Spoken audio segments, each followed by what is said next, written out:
Futuro, el podcast del futuro. Bienvenidos a Futurovers, el podcast del futuro. Soy David Antonio Matías y junto a Nelson Carreras discutiremos a profundidad sobre temas de digitalización, innovación y la influencia de las nuevas tecnologías en nuestra vida como individuos y como sociedad. En este episodio vamos a conversar sobre un tema muy familiar, pero que recientemente ha desencadenado una serie de controversias y debates importantes. Se trata de las redes sociales y sus implicaciones en la privacidad y en la libertad de expresión. Entonces, David, para introducir un poco este tema, creo que deberíamos rescatar el hecho de que este es un tema que despierta sensibilidades, porque hay varias posiciones encontradas.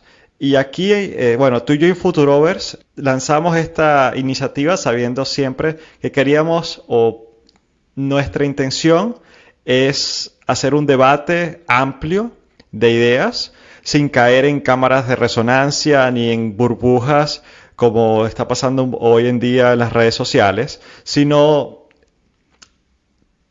tener esta propuesta de valor de siempre traer los puntos más favorables de las dos posiciones que estén encontradas. Aun cuando tú y yo tengamos nuestras propias opiniones y que las vamos a compartir acá en el episodio, pero siempre vamos a hacer este rol también de abogado del diablo y de representar a las partes encontradas de la mejor forma posible. Sí, y yo creo, Nelson, que es importante decirlo porque, como decías al principio, al final, cuando hablamos de cuestionar o no el rol de las redes sociales, nos encontramos con diferentes visiones. Podemos empezar también demarcando los conceptos básicos que vamos a debatir en este episodio número 4 de Futurovers, que básicamente, cuando hablamos de privacidad es un fenómeno, privacidad es un concepto en sí mismo, la libertad de expresión es otro concepto.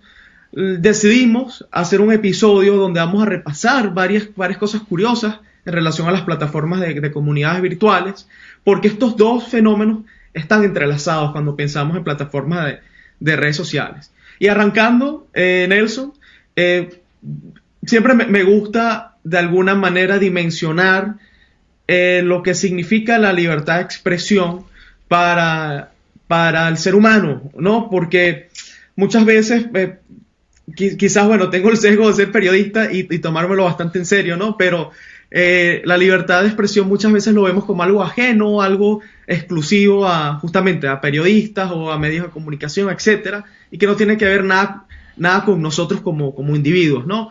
Sin embargo, mira, hay algo bastante importante. Cuando nosotros leemos la Declaración de los Derechos Humanos, nos encontramos en el artículo 19 que se declara, en palabras más o palabras menos, la libertad de expresión, la libertad de tener y mantener nuestras opiniones como algo intrínsecamente humano que se tiene que defender a capa de espada para mantener justamente nuestros derechos, ¿no? Entonces, cuando vemos también por otro lado que está la privacidad, que también está de alguna u otra manera descrita en la Declaración de los Derechos Humanos, nos encontramos que ahora en este mundo virtual estos dos conceptos se tienen que transformar, en el sentido de, los conceptos no se van a transformar, pero la manera en que los ponemos en práctica o garantizamos que se respeten, ahora básicamente digamos que son otras reglas en el juego. Entonces, podemos hablar, Nelson, para darle pie al inicio del programa, de Google como una plataforma que de alguna manera, está omnipresente en nuestras vidas, nos otorga muchísimos beneficios, pero al mismo tiempo se ha convertido en una empresa muy poderosa que, tiene tanto poder en cuanto a nuestra data que yo creo que ningún gobierno en la historia, Nelson, ¿no? Sí. Y yo creo que es bien que estoy de acuerdo que traigas a colación un ejemplo como Google, ¿no? Porque nosotros con Futurovers tenemos este enfoque en la tecnología, en la innovación y en el futuro de estos desarrollos tecnológicos en general. Pero todas estas tecnologías, con todos los beneficios que trae, que los vamos a exponer acá, también traen algunos riesgos incluidos allí, los riesgos a nuestra privacidad, al manejo de nuestros datos. Y por eso es que en un podcast como el nuestro, como Futurovers, también vamos a abarcar cuáles son las implicaciones sociales e incluso políticas de estas nuevas tecnologías. Y el caso de Google es muy evidente, ¿no? Porque todos nosotros ya hemos estado expuestos y utilizamos las herramientas que Google nos ofrece, además de forma gratuita, que son unas herramientas súper útiles, desde el buscador de Google, que nos permite encontrar la información que necesitemos en segundos. Es prácticamente una enciclopedia, pero mucho más completa y de forma totalmente fácil de consultar y de acceder a toda la información que necesitemos. Pero no solo el buscador de Google, sino Google ahora es una corporación que tiene una cantidad de servicios que usamos cada día. Google Maps nos permite encontrar direcciones a las cuales queremos ir y Google nos da recomendaciones de cómo llegar. Google Translate nos da recomendaciones de cómo traducir diferentes textos que necesitamos traducir. Con Gmail manejamos nuestros correos, con Google Calendar manejamos nuestro calendario. En fin, Google nos da todas estas facilidades al alcance de nuestra mano y de forma totalmente gratuita. Solo necesitas una conexión a internet y un teléfono celular o una computadora. Entonces, de resto, Google ha facilitado nuestras vidas de forma increíble. Yo creo que estos beneficios tenemos que traerlos a colación porque nosotros usamos Google con todos los beneficios que tiene. Ahora, ¿cuáles son las implicaciones que trae Google también? Bueno, y aquí vamos a poner ejemplos muy específicos. Cada vez que escribimos en el buscador de Google algo, Google utiliza estos datos y los va almacenando para luego utilizarlos para generar beneficios a través de publicidad. Y no solo el buscador de Google. Cada vez que buscamos algo en YouTube, Google accede a estos datos y va construyendo un perfil sobre nosotros. Y si usamos Gmail, Google escanea nuestros emails para sacar datos de qué es lo que está allí escrito, sabe cuáles son nuestros contactos, a quién le escribimos, sobre qué temas en general, digamos, hablamos. Si usamos Google Fotos, Google tiene la capacidad de saber en qué fecha, a qué hora, con quién estábamos en un momento determinado y en qué ocasiones estamos con nuestros contactos en algún momento en específico. Lo mismo con Google Maps. Google accede a nuestra información de nuestra ubicación minuto a minuto porque tenemos prendido el geolocalizador de nuestro celular y por eso Google sabe dónde estamos en cada momento, a qué restaurantes vamos, a qué sitios de entretenimiento acudimos, qué tiendas frecuentamos. Entonces, toda esta cantidad de información es una base de datos gigantesca que yo creo que ningún gobierno en la historia de la humanidad ha tenido tanta información como Google actualmente la tiene sobre nosotros. Entonces, esto trae a nuestra colación qué nivel de confianza le estamos dando a estas empresas para manejar nuestros datos, David. Entonces, ¿cuál es tu opinión en este sentido? Bueno, al principio del programa decíamos que la privacidad tiene mucho que ver con redes sociales. Tocamos el tema Google, pero bueno, podemos pensar en Twitter, podemos pensar en Facebook como redes sociales, como plataformas de redes sociales, pero cuando pensamos en general, ¿no? En este ecosistema de compañías que tienen mucho poder sobre la data, nuestra data, nos encontramos con lo que dices. Tienen tanto poder que de alguna manera están los usos declarados de esta información, que bajo las regulaciones de los países donde operan, ellos tienen ciertos límites de lo que pueden hacer con esto, pero están los usos no declarados o los usos, digamos, como consecuencia de almacenar la información.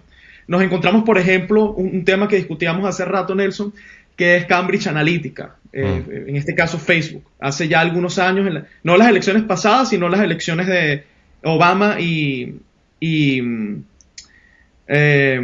las de 2016, me parece, ¿no? No, fue la elección de Donald Trump contra Hillary Clinton.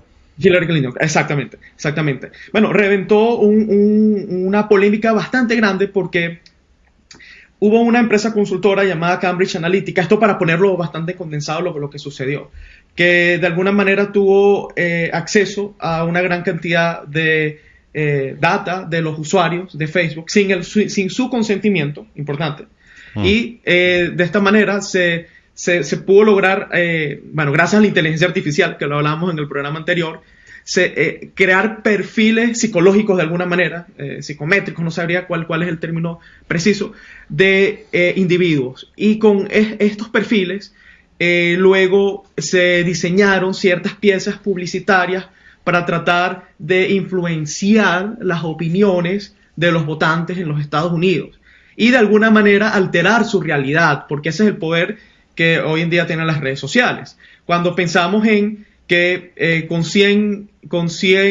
analizando 100 mensajes en Facebook, puedo entender mejor tu personalidad, Nelson, que incluso tu esposa, que incluso tu familia. Ahí nos encontramos digamos, con lo delicado que es dar esa información, porque al final lo que sucede con Cambridge Analytica y que es difícil cuantificar es que tuvo una influencia muy grande en el resultado final de las elecciones. Sí. Entonces, y ese punto que estás dando sobre el estudio que se hizo de qué tan bien te conoces Facebook, teniendo en cuenta el número de likes que Facebook ha reportado o que tú le has dado a Facebook en diferentes posts. Entonces, cada vez que tú le das un like a Facebook, Facebook está recolectando esa data y empieza a construir una especie de perfil de tu personalidad o de tus intereses, que llega a un punto que se ha demostrado en algunos estudios que cuando le hacen una encuesta a la esposa de una persona o al esposo o a la pareja o al mejor amigo, llega a un punto que Facebook, con solo unos cientos de likes, ya puede tener una mejor forma de predecir cuál va a ser tu opinión política, cuál va a ser tu gusto en algunas actividades o qué intereses te prefieres, qué cosas te gustaría comprar en el futuro. Entonces aquí hay una serie de repercusiones que están de cierta forma cayendo en conocerte de cierta forma mejor que cualquier persona que tú conozcas en el mundo real. La tecnología puede crear un perfil de ti incluso mejor de lo que te conoces hasta tú mismo, desde el punto de vista consciente, ¿no? Entonces, aquí no queremos caer en teorías conspirativas ni nada, pero queremos levantar conciencia para todos los que nos escuchan en que, okay, ¿qué está pasando con los datos que estamos compartiendo en estas redes sociales? Y por qué es importante al menos estar consciente de para qué podría ser usado y para qué ya está siendo usado en este modelo de negocios, que es tener todos estos servicios gratuitos, ¿no, David? O sea, el hecho de que sean gratuitos repercute en que no tenemos que pagar, pero de cierta forma el negocio somos nosotros, con nuestros datos, para que estas empresas ganen dinero a través de, entre otras cosas, publicidad dirigida, ¿no? Sí, al final en el internet hay como una frase bastante popular que es: cuando el producto es gratis, tú eres el producto. Y de alguna manera todo recae en los modelos de negocio. O sea, el modelo de negocio de Facebook, de Twitter, cuando pensamos en Google como un todo, es básicamente recolectar información, procesarla, ofrecer muy buenos servicios. Eso es importante decirlo. Servicios de primera calidad. Por una razón, todo el mundo lo utiliza, ¿no? Porque son muy buenos productos. Sin embargo, el lado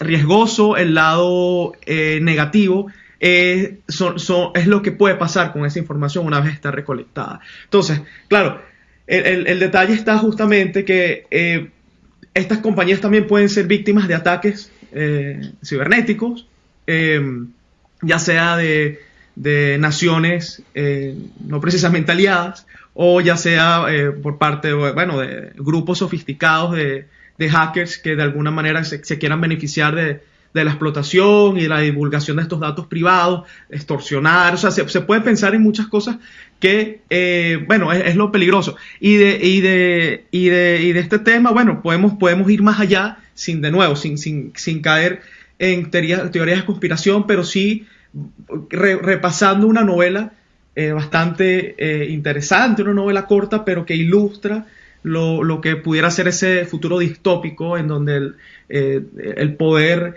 de la información es igual al poder que puede tener un Estado, que puede tener una gran organización sobre los ciudadanos. Y la novela 1984 de Orwell. Nelson, bueno, la estás leyendo ahora, ¿no? Sí, justamente me la estoy leyendo, bueno, la estoy escuchando, la verdad, porque ahorita estoy en una época de audiolibros y Stephen Fry tiene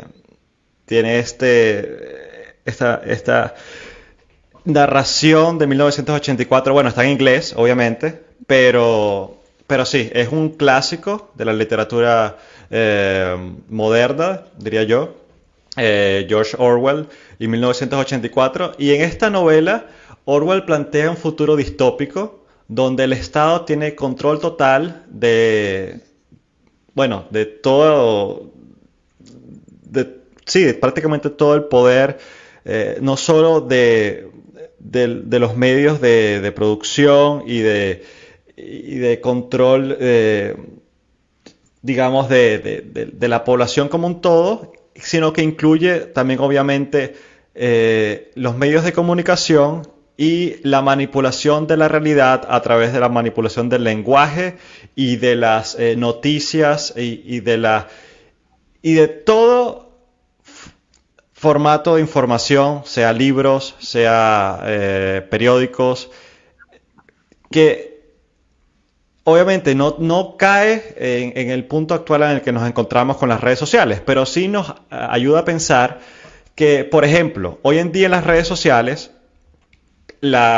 Facebook, para poner un ejemplo, puede construir un perfil sobre tu persona que te permite ser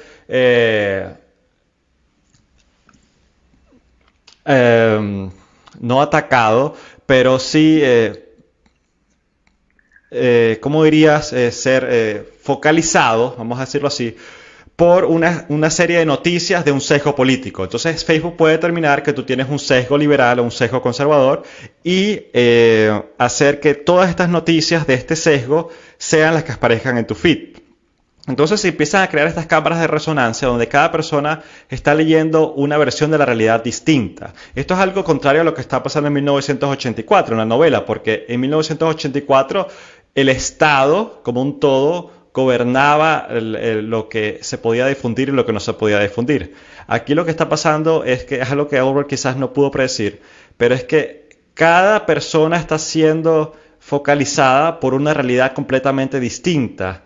Entonces llega el punto de que las personas no entienden por qué alguien más tiene una opinión de cierta forma en cuanto a las noticias, y es porque está viendo noticias distintas.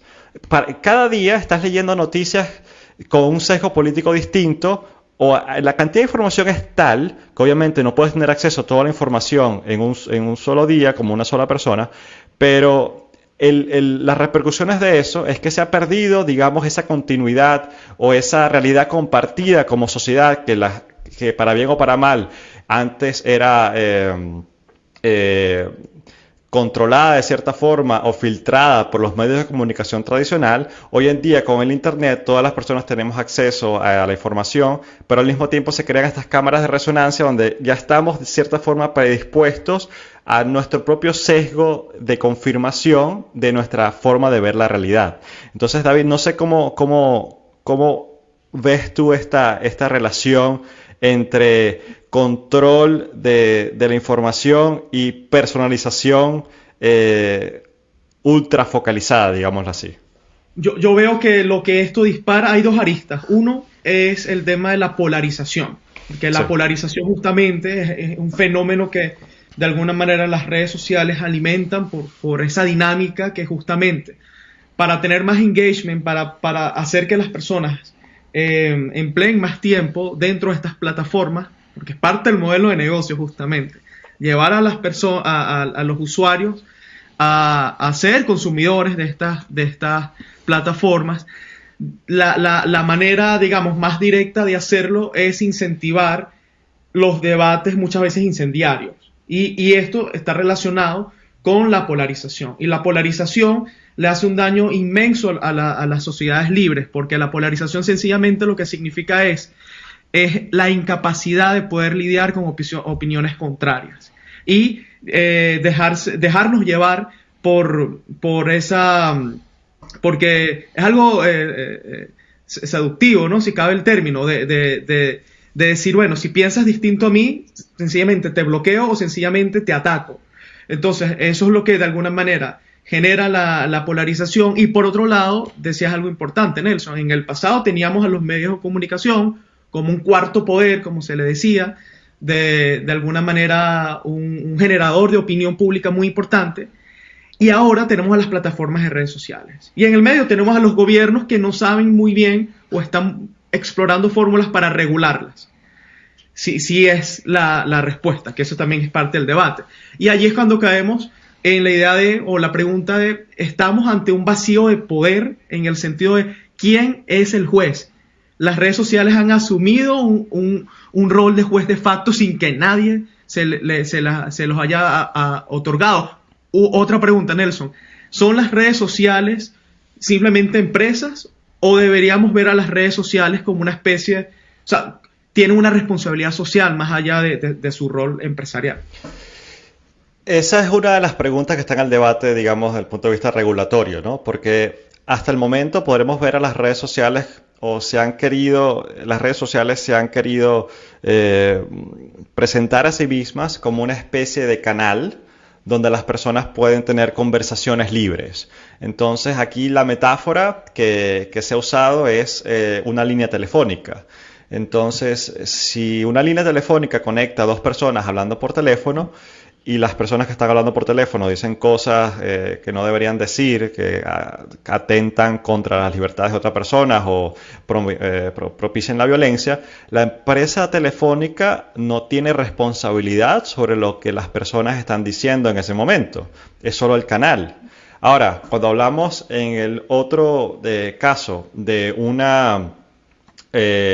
periódico o de una empresa o un canal de noticias, estas empresas tienen una línea editorial que tiene la responsabilidad de difundir información veraz y digamos, de cierta forma balanceada y sometida a un rigor periodístico. Tú como periodista lo puedes decir mejor que yo.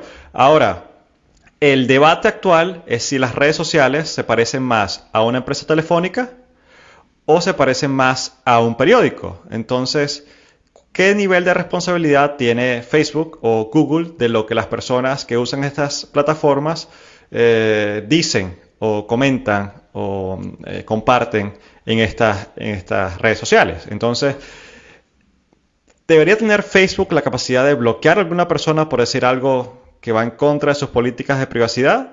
Podríamos decir que en teoría sí, pero ¿cuáles son estas políticas de uso, digamos, de Facebook? ¿Y cuáles son las líneas que trazan la frontera entre lo permitido y lo no permitido? Es lo que aún no se tiene transparencia, primero que todo, sobre cuáles son los criterios. No hay un consenso establecido en realidad de qué se puede decir y qué no se puede decir, porque podríamos tener la libertad de expresión como el valor fundamental o la protección de la democracia y de las instituciones del Estado o las instituciones sociales como la prioridad. Entonces, aquí se cae en esta diatriba. Y David, desde tu perspectiva, ¿cuáles son las repercusiones que tiene esto o qué alternativas existen? Bueno, yo creo que en este debate las primeras víctimas, primero, es justamente la libertad de expresión que se ve afectada, pero por otro lado es la verdad. Porque la verdad, sencillamente, yo no voy a definir aquí qué es la verdad, ni vamos a filosofar al respecto, pero la verdad necesita de apertura. O sea, la verdad necesita de visiones abiertas y la verdad se alimenta de las conversaciones. Entonces, sí vemos que, bueno, de alguna manera han habido casos bien polémicos últimamente. Rápidamente podemos repasar lo que sucedió con el expresidente Donald Trump en el mes de enero, luego de los sucesos de la invasión al Capitolio, que, bueno, rápidamente, antes de que la justicia, yo creo que ni siquiera la justicia ha digamos, resuelto qué fue lo que sucedió allí, pero los medios de comunicación y las plataformas de redes sociales acusaron al expresidente Donald Trump de ser el culpable e incitador de la violencia a través de su discurso y lo desconectaron, lo deplatforming, lo llaman en inglés, ¿no? Que es como, le eliminaron su cuenta, fuera de aquí. Y eso abre una gran pregunta, porque imagínate si al que probablemente sea la persona más importante o que tenga el cargo de poder político más importante del planeta, el presidente de los Estados Unidos, por ser una nación tan importante. Una compañía le corta la vitrina desde donde él se comunica con sus ciudadanos, siendo presidente, ¿no? Puede que a algunas personas les guste, a otras personas no les guste, pero al final de cuentas es el presidente de millones de personas. Y una plataforma, es que sucedió con Twitter, sucedió con Facebook, sucedió con cuánta red social te puedas imaginar. Le corta al presidente la posibilidad de expresarse. Entonces, yo realmente, como periodista, de nuevo, y así te gusta Donald Trump, así no te gusta Donald Trump, aquí el debate es sobre libertad de expresión. Esto pudo haber pasado con Joe Biden, por ejemplo. En lo particular, yo no estoy de acuerdo con callarle la boca a las personas, ¿no? Entonces no me parece que sea la dirección más saludable hacia donde tengamos que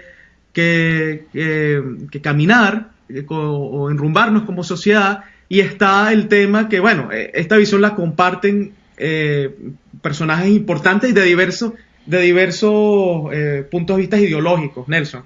En el caso de la carta que enviaron haciendo un llamado a la atención contra la censura y la autocensura en redes sociales. Sí, aquí, mira, de nuevo, no vamos a caer en posiciones políticas, pero más allá de que si alguien está de acuerdo o no está de acuerdo con la posición del expresidente Trump, aquí estamos hablando de la capacidad de las redes sociales de bloquear y de sacar del aire de cierta forma arbitraria a una persona porque va en contra de lo que la directiva de esa empresa piensa que está permitido o no permitido decir en sus plataformas. Y desde el punto de vista político, sí, o sea, personajes como Angela Merkel, que es conocida como una presidenta bastante centrista, tampoco estuvo de acuerdo con esta posición que tomaron las redes sociales, y desde la vitrina intelectual, digámoslo así, de las universidades y de los filósofos y pensadores, esto ya se ha venido discutiendo desde el año pasado, incluso desde que ocurriera este altercado con el expresidente Trump.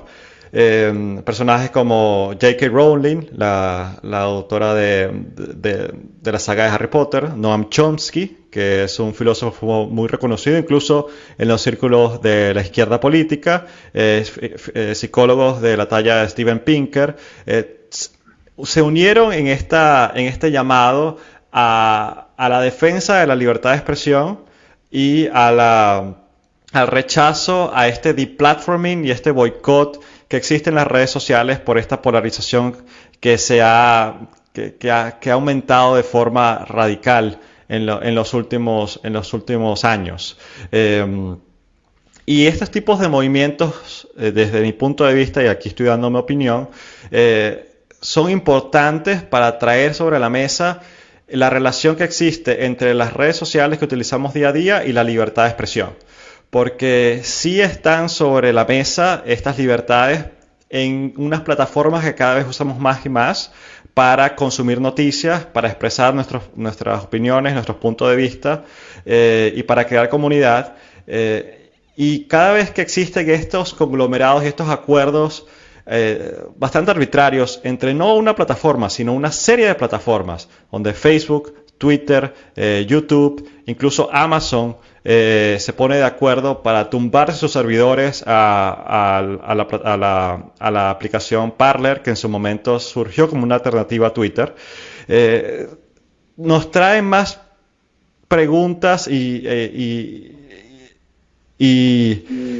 preocupaciones que respuestas, ¿no? En cuál es la alternativa y el camino a seguir para que en las redes sociales se pueda conservar la libertad de expresión, cuando al mismo tiempo, y pongámonos ahora desde la posición opuesta, se permita tener un debate balanceado, se permita, digamos, filtrar los fake news, o al menos dar herramientas para que las personas puedan discernir cuáles son las noticias que están certificadas o no de una forma arbitraria, como lo ha hecho, creo, Facebook y Twitter en los últimos meses, sino con alternativas distintas, donde la comunidad por sí misma, por ejemplo, pueda votar y tener cierta participación en lo que es veraz o no es veraz. Entonces, aquí entramos en una dicotomía, digámoslo así. ¿Qué priorizamos? La protección a la comunidad y el filtro de falsas noticias y de comentarios radicales y peligrosos de alguna forma, o priorizamos la libertad de expresión.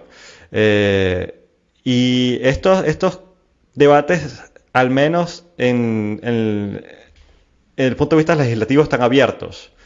No hay una posición donde las redes sociales quepan en un silo o en otro, sino que están desarrollándose y no tienen una respuesta dada. Y creo que está en nosotros, con este tipo de conversaciones, al menos fomentar el debate, ¿no? Para entender a profundidad cuáles son las implicaciones de lado y lado y qué alternativas lograr. Ahora, David, aquí estamos ligando dos temas, la privacidad y la libertad de expresión, con sus efectos o sus riesgos desde el punto de vista social. Ahora, ¿qué alternativas o qué posibilidades podrían estas plataformas traer al futuro para resolver estas dicotomías? ¿O qué soluciones completamente nuevas podríamos presentar o se podrían tomar el rol que tienen hoy en día las redes sociales? Sí, yo creo que lo podemos ver desde el punto de vista de cómo se pueden transformar las redes sociales en algo mejor, en algo que sea quizás que contenga procesos más democráticos y al mismo tiempo sin sacrificar esa capacidad o esa obligación casi que moral de tratar de impedir la propagación de tantas informaciones falsas. Eso es un gran desafío. Yo creo que ese rol de las plataformas de redes sociales ese rol de jueces ha sido un rol sobrevenido, que ellas de alguna manera no lo buscaban, pero les ha tocado asumir. Entonces sí vemos que hay quizás algunos movimientos dentro, hablemos de Twitter, con una característica llamada Birdwatch, como pájaro que observa, que básicamente es un intento de Twitter que está por cierto, en modo de prueba, tratar de darle a los tweets contexto. Entonces, cuando hay ciertos tweets polémicos, la misma comunidad pudiera valorar o agregar contexto a esa información que se envía a través de un tweet, y todos los algoritmos detrás de esta característica nueva van a ser abiertos, de manera que esa gran pregunta de cómo se organiza un feed, cómo yo recibo, por qué yo recibo algunos tweets y tú recibes otros tweets. Eso jamás lo vamos a saber porque es información privativa y es parte de la propiedad intelectual de Twitter. Sin embargo, sí, no hay transparencia en ese sentido, ¿no? O sea, el algoritmo que te permite a ti o que te muestra diferentes tweets no está a la vista de todos. Entonces, hay personas que se quejan, ¿no? Mira, ¿por qué no me apareció este tweet? ¿Por qué Twitter me lo está ocultando? Entonces empiezan a hacerse estas preguntas que puede que no estén sustentadas en la realidad, pero es que la falta de transparencia podría ser un aspecto aquí que repercute en la falta en la desconfianza que se crea hacia estas redes sociales. Entonces, aquí estamos hablando de abrir, de que sea de código abierto, que haya transparencia en este sentido, ¿no? Sí, entonces lo que se intenta es justamente que Birdwatch sea algo bastante abierto, está en periodo de prueba. Está por otro lado una iniciativa llamada Blue Sky, también de Twitter, tratando de crear un protocolo de información, de intercambio de mensajes cortos, tipo Twitter, digamos, pero como protocolo, es decir, así como ocurre con el protocolo HTTP, así como ocurre con Bitcoin de alguna manera, son tecnologías que se lanzan al mundo, que la comunidad de desarrolladores puede auditarlas y puede mejorarlas, donde Twitter no va a tener la capacidad de censurar, ni de bloquear, ni de limitar, sino que incluso las reglas y estos algoritmos van a ser públicos. Entonces, Twitter está patrocinando el desarrollo de esta plataforma y Twitter, desde el punto de vista de modelo de negocio, se convertiría en el cliente de este nuevo protocolo. O sea, sería la aplicación que tú utilizarías en tu teléfono celular para acceder a este protocolo abierto. ¿Me sigue? Porque yo sé que es un poco confuso este punto de vista. Sí, es hacer a Twitter, digamos, sujeto a las reglas de un protocolo más amplio, que sea más abierto y transparente para todos. Al menos desde el punto de vista general, digámoslo así. Y esto es muy importante porque aquí de nuevo traer a conciencia de que las redes sociales están siendo un nuevo paradigma para la forma de nosotros percibir la realidad. Y por eso hay tantas personas que se preguntan, pero ¿por qué la polarización ha aumentado? ¿Qué es lo que está pasando? Bueno, y aquí hay cierta falta de educación en nuestro sistema educativo que nos permita discernir cómo el sesgo de confirmación nos puede llevar a este tipo de problemas. El sesgo de confirmación, lo quiero explicar de forma lo más puntual posible, es esta tendencia a confirmar las hipótesis o predisposiciones que ya tenemos a priori. Un ejemplo, si yo creo que la Tierra es plana o creo en alguna teoría extraña que por algún motivo alguien me la dijo y yo con la experiencia que tengo en mi día a día la empiezo a creer y yo googleo la Tierra es plana, siempre voy a encontrar información que va a confirmar esta posición, incluso cuando no tenga sustento desde el punto de vista científico. Va a haber una comunidad, van a haber artículos y van a haber cuentas de Twitter que van a argumentar que sí, que la Tierra es plana. Y esto no es broma. Hay comunidades que se llaman los terraplanistas, que es una de las comunidades más grandes desde el punto de vista de teorías conspirativas, que dicen que la Tierra es plana, que no es redonda, que la NASA es una especie de conspiración controlada por extraterrestres dinosaurios que quieren dominar al mundo. Entonces aquí uno se puede encontrar unas locuras, de verdad, que muchas personas empiezan a creer por este problema del sesgo de confirmación, de que cuando tú crees algo y lo que quieres es buscar confirmación sobre eso, siempre vas a encontrar una confirmación sobre eso. Y en las redes sociales está ocurriendo esto. Las personas cuando siguen una cuenta que tiene una posición política, van a solo consumir información que están relacionadas con este sesgo y no van a ver las informaciones desde otros puntos de vista. Entonces se crean estas cámaras de resonancia o estas burbujas, como se le llama en las redes sociales, que generan esta polarización porque las personas dejan de entender por qué otras personas piensan de cierta forma o porque o sea, algo que puede ser tan obvio para una persona porque ha leído mucho sobre eso, puede estar completamente fuera de la realidad, o al menos fuera de la visión de la comunidad en general, o por lo menos del punto de vista científico incluso, ¿no? Entonces, David, ¿cómo podríamos darle un balance o un contrabalance a esto, o cuál es tu opinión sobre esto? Bueno, la gran pregunta antes de responder eso es que de alguna manera hay que sacrificar algo, ¿no? Hay que sacrificar hay que sacrificar el control sobre la información o la completa libertad en cuanto a lo que se dice, en lo que se propone en Internet. Entonces, eso es lo que de alguna manera resulta difícil encontrar como equilibrio. Hablabas de los terraplanistas, pero si nos vamos a ejemplos menos radicales, ejemplos en donde hay verdades no oficiales que pueden tener un sustento científico, o pueden ser fenómenos que recién aparecen y que para, digamos, la comunidad científica en este momento no tienen ningún tipo de sustento, pero quizás en el futuro sí lo tendrá. Entonces, o sea, ¿quién tiene el poder de decir que lo que se está discutiendo es una teoría de conspiración o sencillamente es una verdad no oficial, que es igualmente válida? Entonces, eso es lo que de alguna manera las redes sociales categorizan bajo una serie de reglas, y es lo que vemos con varios tweets en Twitter. Hay verdades no oficiales que no son peligrosas, no son tiradas de los pelos, pero sencillamente se alejan de la verdad mainstream, digamos, o de la verdad oficial, y de alguna manera las plataformas la limitan o la bloquean o limitan su acceso. Entonces, cuando tú abres tu tweet, no te van a llegar esos mensajes. Sí, yo creo que el caso más contemporáneo hoy en día es el caso del COVID y las vacunas, por ejemplo, ¿no?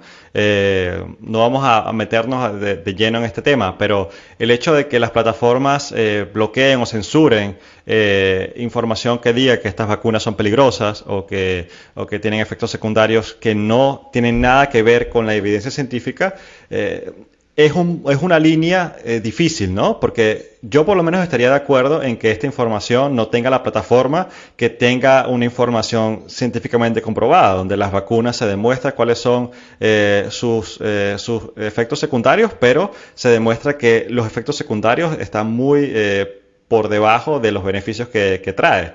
Entonces hay estos debates de teorías conspirativas con antivacunas, con su relación con una especie de nuevo orden mundial. Entonces, aquí podríamos hacer un episodio de teorías conspirativas, pero es solo para traer a la colación, ¿no? Que hay preguntas difíciles de responder en ¿cuál es la línea que deberíamos trazar entre darle plataforma a noticias o a tendencias, hashtags o estos temas que crecen en popularidad, que sí podrían tener repercusiones desfavorables, como por ejemplo para que gran parte de la población, por ejemplo, crea que las vacunas no son seguras, o al menos las vacunas que ya están comprobadas que tienen un nivel de seguridad determinado, se crea que también son, digamos, una forma de controlar a la población. Entonces, aquí caemos en temas grises, pero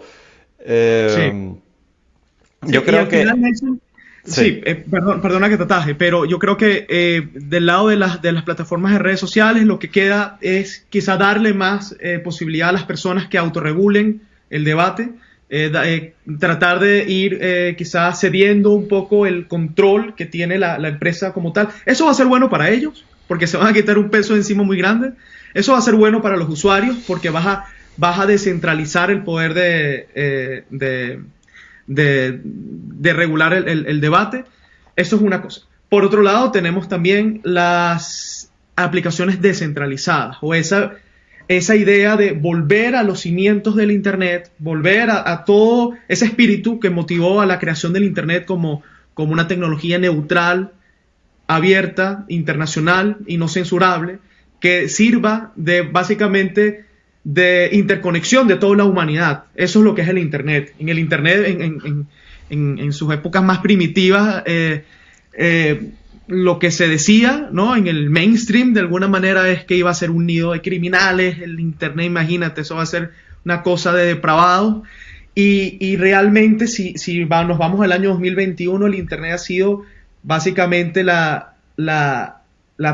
como que la piedra angular del futuro que estamos construyendo. Entonces, sí.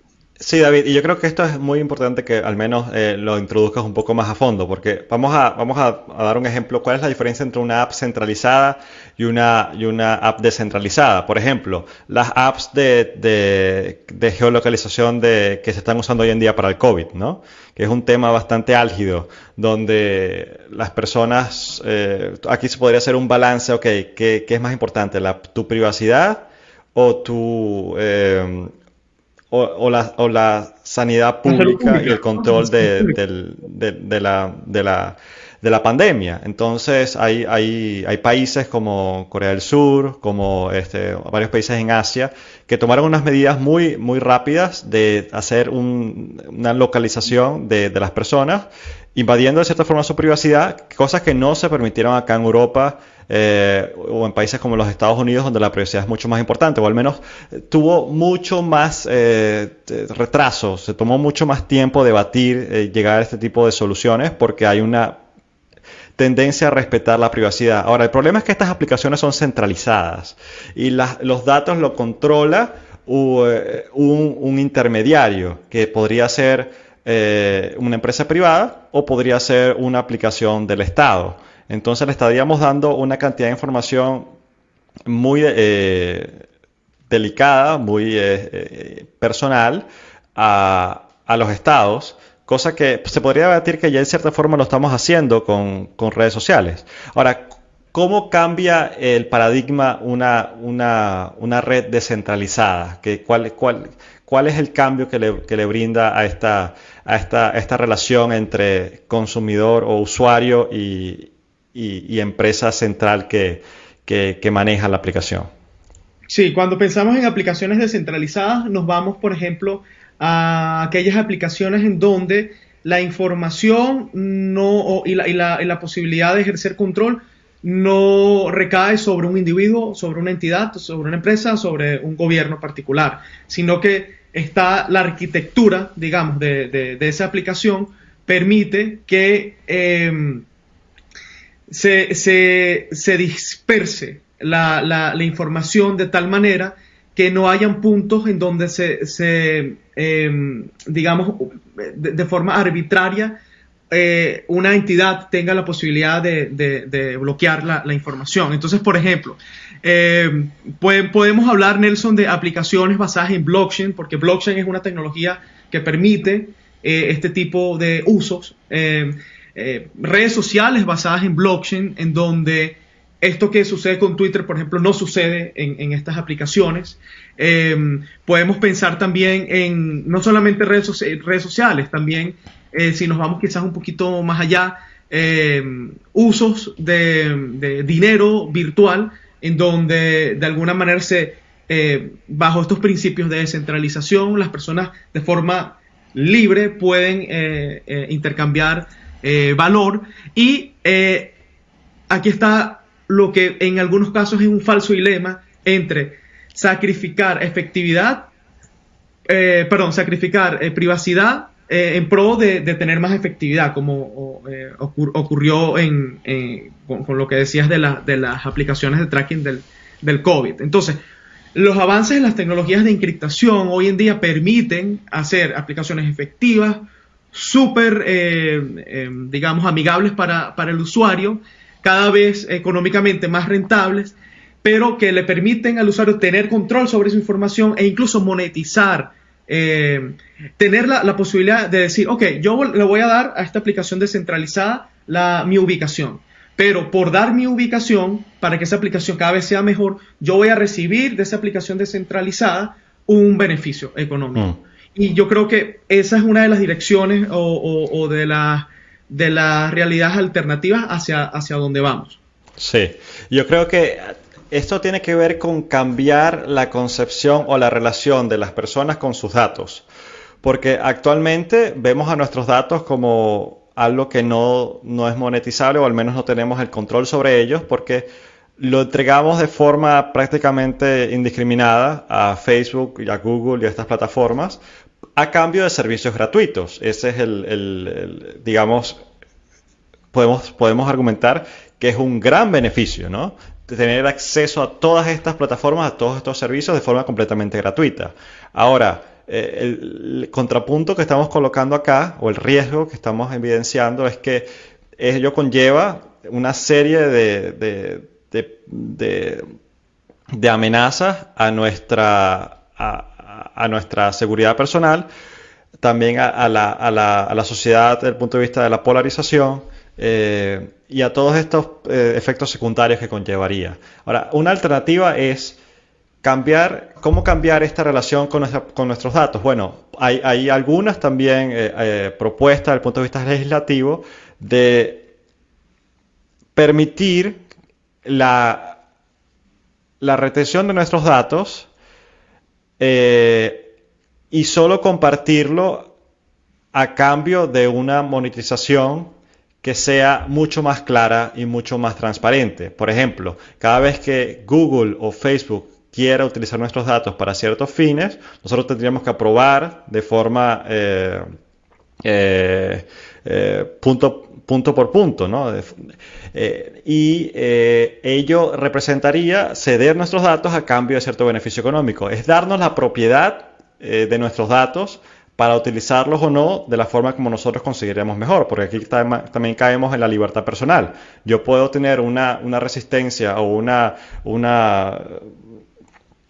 percepción del riesgo distinta a la tuya y podría decir, no, mira, yo confío en esta empresa que va a manejar mis datos de forma responsable, por lo tanto le permito usar mis datos a cambio de un beneficio económico. Otra persona podría decidir proteger su privacidad a toda costa e incluso utilizar herramientas que le permitan usar esto sin tener que esperar a que estos desarrollos de tecnología descentralizada se materialicen y sean populares, porque uno de los problemas es que todavía estas aplicaciones no tienen la penetración en la sociedad desde el punto de vista de redes y conexiones que existe con Facebook. O sea, la cantidad de personas que usan Facebook no es la misma que la cantidad de personas que usan una aplicación descentralizada.